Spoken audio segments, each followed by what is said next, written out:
22শে শ্রাবণ রবীন্দ্রনাথের তিরোধান দিবসে অথচুপ কথায় গঙ্গা জলেই গঙ্গা পুজো। রবীন্দ্রনাথের কবিতা তোমার সৃষ্টির পথ।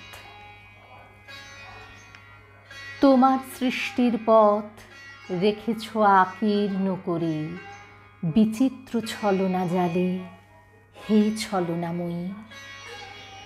মিথ্যা বিশ্বাসের ফাঁদ পেতেছ নিপুণ হাতে সরল জীবনে।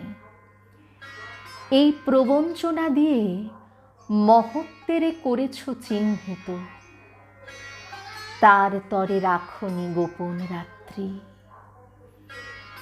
তোমার জ্যোতিষ্ক তারে যে পথ দেখায়, সে যে তার অন্তরের পথ, সে যে চিরস্বচ্ছ। সহজ বিশ্বাসে সে যে করে তারে চিরসমুজ্জ্বল।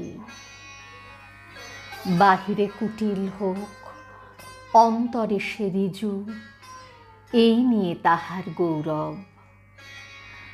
লোকে তারে বলে বিড়ম্বিত, সত্যেরে সে পায় আপন আলোকে ধৌত অন্তরে অন্তরে। কিছুতে পারে না তারে প্রবঞ্চিতে, শেষ পুরস্কার নিয়ে যায় সে যে আপন ভাণ্ডারে। অনায়াসে যে পেরেছে ছলনা সহিতে, সে পায় তোমার হাতে শান্তির অক্ষয় অধিকার।